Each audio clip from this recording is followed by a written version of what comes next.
Operation Sindoor ఈ పేరు చెప్తే పాకిస్తాన్కి ఇప్పటికీ వెన్నులో వణుకు పుడుతూనే ఉంది. దానికి కారణం ఏంటంటే ఆపరేషన్ సింధూర్ ఇంకా నిర్విరామంగా కొనసాగుతూనే ఉంది.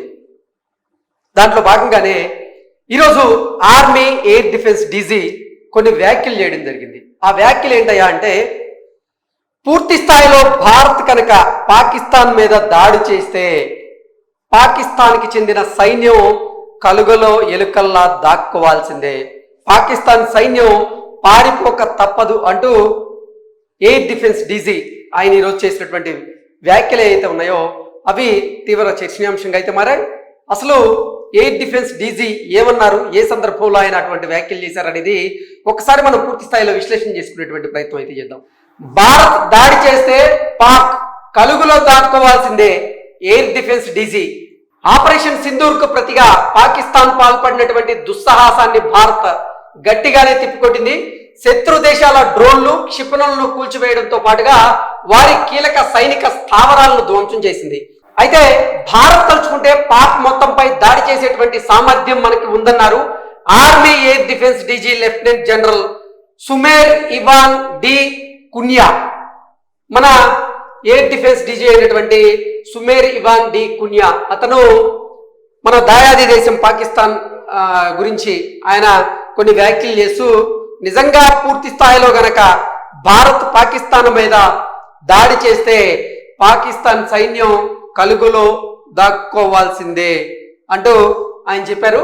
దానికి కారణం ఏంటంటే, ఓ జాతీయ మీడియాకి ఆయన ఇచ్చినటువంటి ఇంటర్వ్యూలో ఆయన పాకిస్తాన్ మీద ఇటువంటి విమర్శలు చేశారు. పాకిస్తాన్ పై పూర్తి స్థాయిలో దాడి చేసేందుకు భారత్ వద్ద సరిపడా ఆయుధ సామర్థ్యం ఉందని, పాక్లోని ప్రతి ప్రదేశం మన రేంజ్లోనే ఉంది, మన సరిహద్దుల నుంచే ఆ దేశంలోని అన్ని ప్రాంతాలపై దాడులు చేయగలం, ఒకవేళ వాళ్ళు తమ ఆర్మీ హెడ్ క్వార్టర్స్ ను రావల్పిండి నుంచి ఖైబర్ లాంటి ప్రదేశాలకు తరలించినా అక్కడ కూడా దాడులు చేసే వాళ్ళమే, అప్పుడు వారు ఏదైనా కలుగులో వెతుక్కొని అందులో దాక్కోవాల్సి వచ్చేది అంటూ సుమేర్ ఆయన దాయాది దేశమైనటువంటి పాకిస్తాన్ను విమర్శించారు. నిజంగా గనక మొన్న పూర్తి స్థాయిలో గనక భారత్ పాకిస్తాన్ మీద దాడి చేసి ఉంటే పాక్ సైన్యం పారిపోవాల్సి ఉందే, పాక్ సైన్యం కలుగలో ఎలకల్లాగా దాక్కోవాల్సిన పరిస్థితి వచ్చేది అంటూ కూడా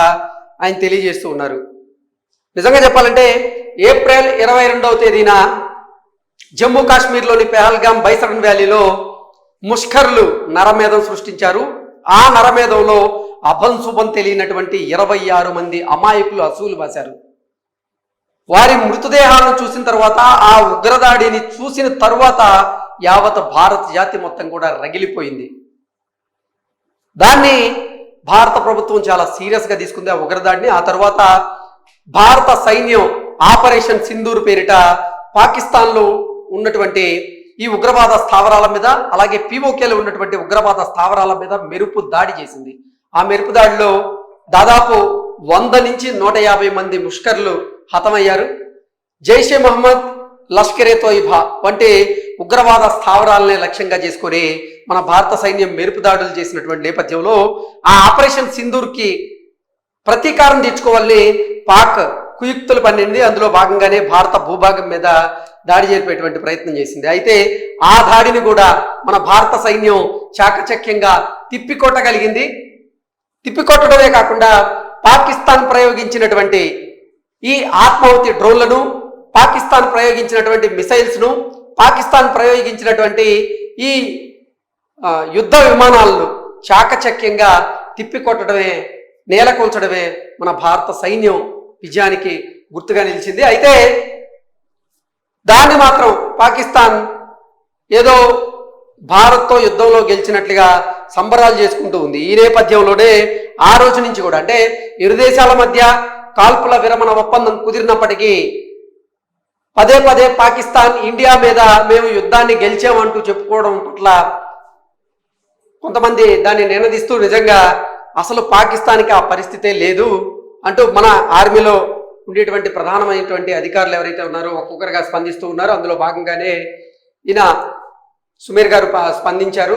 ఆయన మాట్లాడుతూ, మనం గనక నిజంగా తలుచుకుంటే అంటే పూర్తి స్థాయిలో గనక భారత సైన్యం పాకిస్తాన్ మీద గనక దాడి చేస్తే పాకిస్తాన్ సైన్యం కలుగులో ఖచ్చితంగా దాక్కోవాల్సిందే, వారికి ఇక రెండో ఆప్షన్ లేదు అన్నట్టుగా ఆయన మాట్లాడారు. ఈ ఆపరేషన్ సింధూర్లో అధునాతన స్వదేశీ సాంకేతికత, దీర్ఘశ్రేణి డ్రోన్లు, గైడెడ్ మిసైల్స్ ను కీలక పాత్ర పోషించినట్లుగా ఆయన తెలిపారు. అంటే ఈ ఆపరేషన్ సింధూర్లో అంటే స్వదేశీ సాంకేతికతతో తయారు చేసినటువంటి డ్రోన్స్ కానివ్వండి, మిసైల్స్ కానివ్వండి, ఇవి ప్రత్యేకమైనటువంటి పాత్రను పోషించాయి. దానికి కారణం ఏంటంటే మన బ్రహ్మోస్, ఆ బ్రహ్మోస్ క్షిపణి నిజంగా పాకిస్తాన్ని ఎలా వణికించిందో, ఎలా అతలాకుతలం చేసింది అనేది మనం చూసాం. భారత భూభాగం మీద దాడులు చేయాలని ప్రయత్నం చేసినటువంటి పాకిస్తాన్ సైన్యం ఏదైతే కేంద్రంగా చేసుకొని వారు దాడులు చేస్తున్నారో ఆయా ఎయిర్ బేస్లని లక్ష్యంగా చేసుకొని భారత సైన్యం మన బ్రహ్మోస్తో ఆ ఎయిర్ బేస్ల్ని దగ్ధం చేసింది. అలాగే ఆకాశ్ మిసైల్, ఇది కూడా మనం తయారు చేసుకున్నటువంటి ఒక వెపన్, ఆ వెపన్ కూడా మొన్న ప్రభావవంతంగా పనిచేసింది.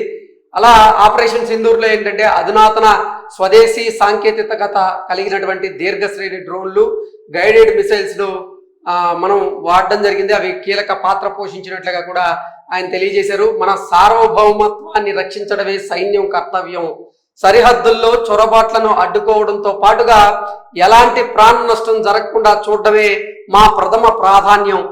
దానికి అనుగుణంగానే మేము ఆపరేషన్ను చేపట్టాం. ఈరోజు మనం సాధించినటువంటి విజయంతో కేవలం సైనికులే కాదు, వారి కుటుంబాలు, యావత్ భారతావని గర్వపడుతోంది అంటూ సుమేర్ ఆనందాన్ని వ్యక్తం చేశారు.